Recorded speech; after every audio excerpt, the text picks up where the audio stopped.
so this is a green smoothie, and I'm sure many of you have seen me drinking them and carrying them around in the past couple years. And in just a second, I'm going to go through a series of steps where I teach you how to make them for yourself. First of all, I want to ask you to excuse my haggard appearance.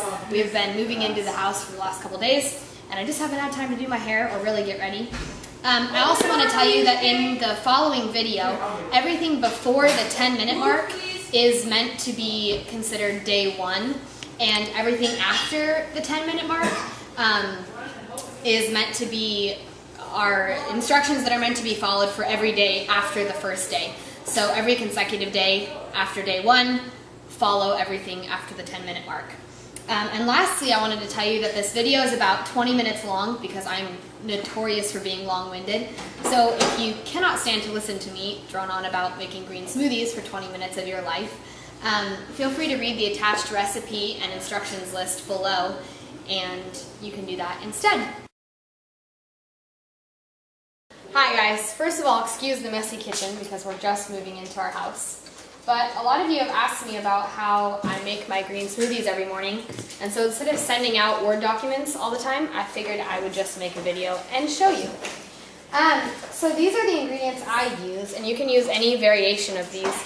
I try to do all organic as much as possible, but in college I can't always afford organic stuff, so I will buy regular from time to time. This is kale. These are collard greens. And these are carrots, obviously. This is one bunch of spinach, and this is chard. This is actually Swiss chard, but you can buy rainbow chard or regular chard as well. And this is a zucchini, and a cucumber, and a lemon, and an apple. I usually actually use a green apple, but if I have half of one laying around, I'll just use that. And then these are chia seeds, and this is flax powder. And like I said, you can use any or all of these. I usually use either collards or chard, whatever is on sale, or whatever they actually have in the store at any given time. And then I use orange juice, but you can use apple juice and or water. And then I buy frozen fruit from Costco. It's like $10 for a bag of this stuff, and it lasts a long time because I only use about a handful of it at a time. So the first thing I do usually is wash all the vegetables, but I usually only wash about half of every bundle because you can't use them all at the same time. But I've washed them all today, so we'll just make all of it. And then I cut the ends off of the cucumber and zucchini. And then I cut them all up just into big chunks so that they can be blended well. I also cut the ends off of the spinach, just the pink part. But the rest of the greens I leave as they are. And I leave the carrots just like they are. I do cut the end off the zucchini and chop it up, just like I did with the cucumber. I don't cut the seeds out of the apple, but you can. And then, what else do I cut out? Oh, with the kale, these stalks are really bitter, so I just strip the stalks so that you get just the leaves, and then I throw the stalks away.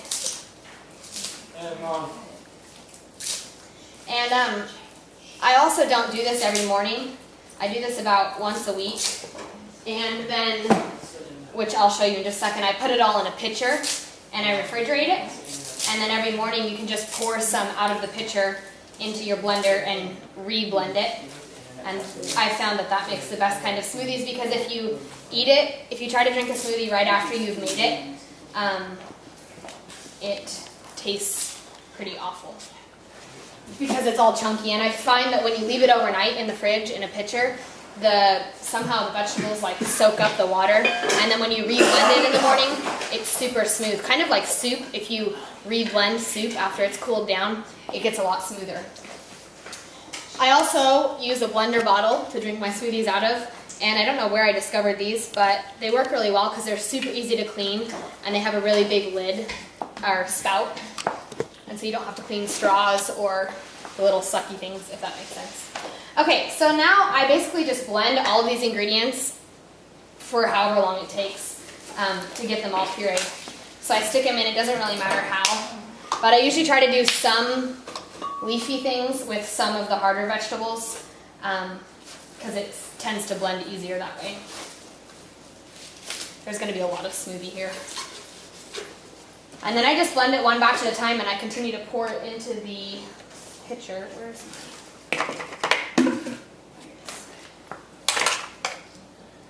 And like I said, I have a lot more vegetables here today than I usually do. I usually do half of each bunch, so I would do like 4 leaves of collard instead of 8, and then I'd leave the other 4 unwashed in the fridge, and I would do this, and I would use them for next week's smoothies, if that makes sense. Okay, and then I just do...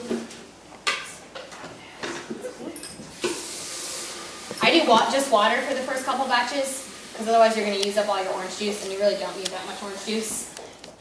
But for the first couple, you just need enough liquid to get them blended.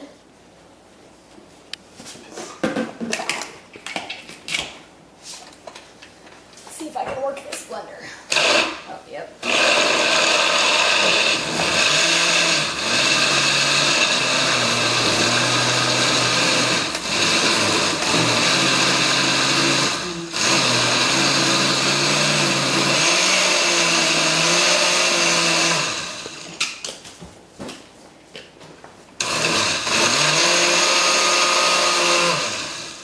And I'll have you know that it's not supposed to look appetizing.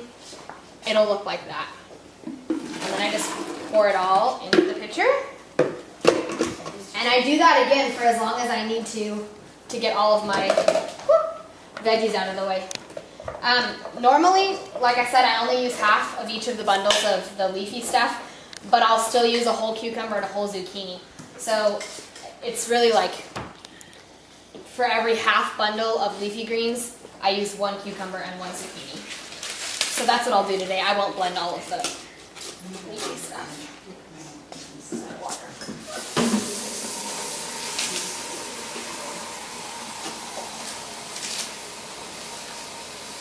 And I also don't add the apple and the lemon until the next day.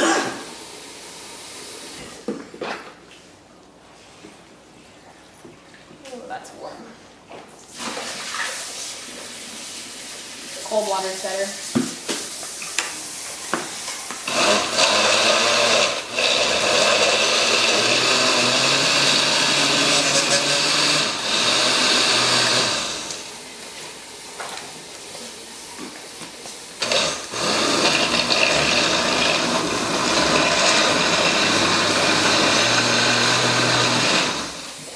And yes, I always make a mess, and there's always green stuff all over the counter when I'm done.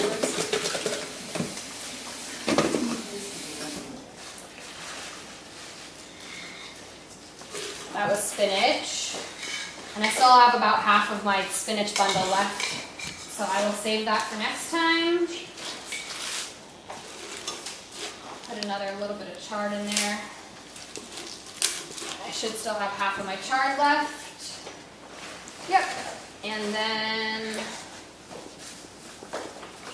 still half my kale left. And I'll do another couple collard greens in just a second.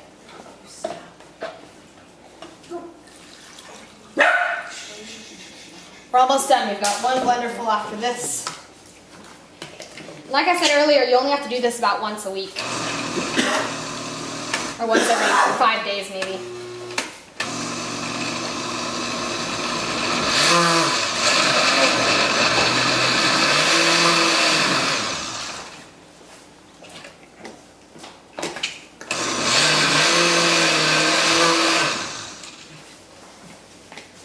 Basically blend it till all the chunks are gone, or as many of them as possible. So I will blend the rest of the first half of collards along with the rest of my carrots. I do 3 carrots per batch as well. The rest of my cucumber and zucchini. And that should be good. I'll save all the rest for next time I make these.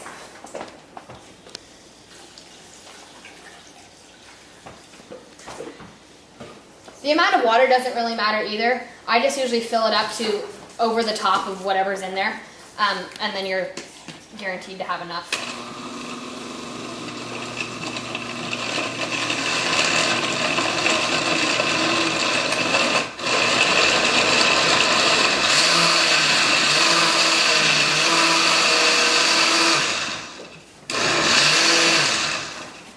Also, if you use the ice crush setting on your blender, you will have better luck than if you try to puree it right off the bat.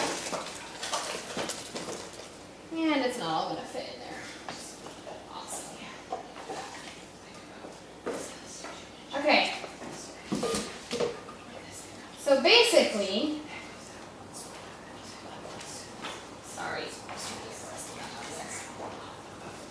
basically what you have now is a pitcher full of green stuff. And it really doesn't look all that appetizing if you can see it. It's just a bunch of chunks. And then what I'll do is put this in the fridge, just like it is. I'll cover it and stick it in the fridge.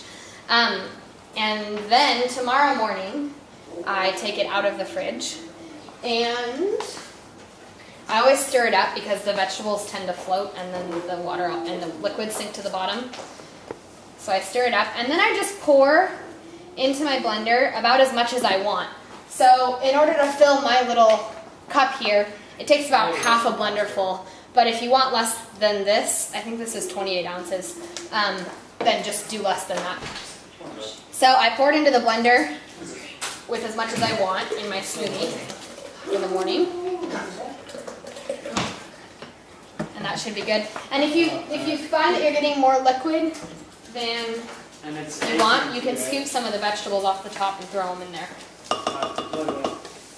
And then I'll put my pitcher back in the fridge again. And now, here's where you get to make it taste good. So you can throw an apple in if you have an apple. Sometimes I'll put a slice of a lemon in, or even a whole lemon, depending on how much you like lemon. But you don't have to remove the rind or anything. You can just throw it in as is. My knife sucks, by the way. And then you can add flax and chia seed. But what I usually try to do is I re-blend all the greens first before I add my frozen fruit. So I'll go ahead and do that.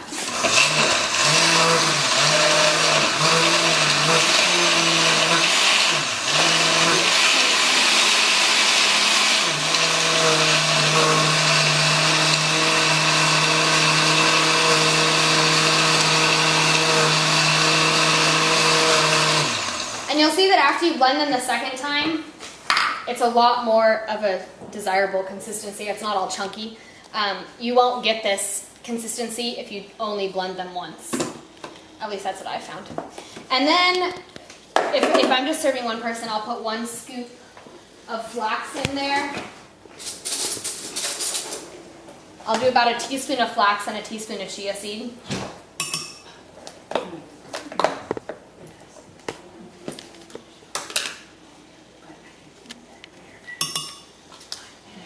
You can also add hemp seed or flax oil or hemp oil. Some people like those. And then I'll add some orange juice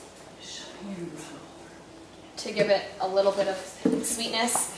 And then last, I add my frozen fruit, which at the moment is not very frozen.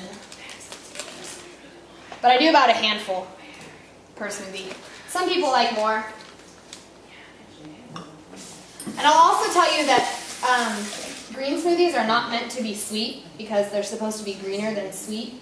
So I found that it is an acquired taste because I used to make a fruit smoothie every morning before school, and then I started adding a little bit of spinach to my strawberry banana smoothies, and eventually I went all green. So it might take you a little bit to get to the point, because I can drink it without any fruit now, but it might take you a little bit to get to the point where you don't feel like that tastes like grass. And you may never get there. But you can add as much fruit as you want to make it as sweet as you want.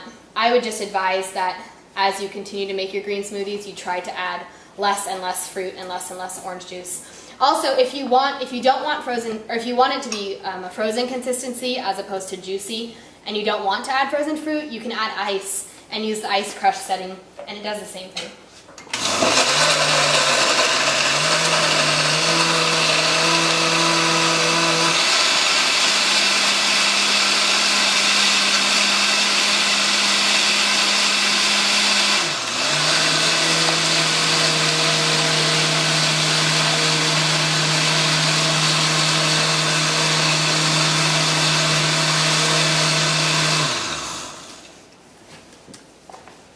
good. This one's a little waterier than usual because my fruit's not very frozen. But the more frozen your fruit is, or your ice, the less watery your smoothie will be. I know it looks gross, but I promise it doesn't taste as gross as it looks. And voila, there you are. So just to review, I use spinach, kale, collards, chard, cucumber, zucchini, carrots, and then sometimes an apple, sometimes a lemon, depending on what I have in my fruit bowl. And then I blend half of each of those batches of greens. So I do half of the bundle, because they should come in bundles at the store. So I do half of a bundle of collards, half of a bundle of kale, half a bundle of spinach, and half a bundle of chard. And then I use 1 whole cucumber, 1 whole zucchini, and 3 whole carrots. And I blend all of that in the blender, stick it in the pitcher, put it in the fridge overnight, and then for the next 3 or 4 days, depending on how much you use per day, you can just pour it from the pitcher into your blender and add a little bit of frozen fruit, and it's really quick. And then that's when you'll add your flax, your chia, your hemp, whatever you want. A little bit of orange juice and your apple and lemon if you choose to do that. You can also add a banana or a pineapple or a cantaloupe, anything you have on hand. And then after my pitcher runs out, I go buy another cucumber and 1 more zucchini. And I usually have carrots left over because I get them in a bag like this. And then I will use the other half of all my bunches of greens. So this all costs about, I think I paid $13 for all of this this evening at the grocery store. I also wanted to tell you that all of the ingredients I use are organic, but you do not have to use organic ingredients if you so choose. And one more thing that might make your smoothie making process easier is that I wrap my leafy greens in a kitchen towel as opposed to storing them in plastic, and then I keep them refrigerated because I find that when you store them in plastic, they get moldy and slimy a lot more quickly. And if you keep them wrapped up in a towel like this, it first of all soaks up all the extra moisture, and second of all, it allows them to breathe, so they'll stay like that for a week or so. And then I also wanted to tell you that you can add almonds to your smoothie or a hard-boiled egg if you feel the need for more protein. I would recommend that over adding protein powder. If you choose to add almonds, add them when you make the first batch before you put it all in the pitcher. And if you're going to do a hard-boiled egg, add that in the morning when you add your frozen fruit and your lemon and apple and whatever else. And actually, surprisingly, you can hardly taste a hard-boiled egg when you put it in the smoothie. At least I can't, because they're fairly tasteless. And lastly, I wanted to tell you, I use bunch spinach, but at Costco they have huge plastic containers of loose leaf spinach, and you are more than welcome and that's to use that kind of spinach, and it works just as well.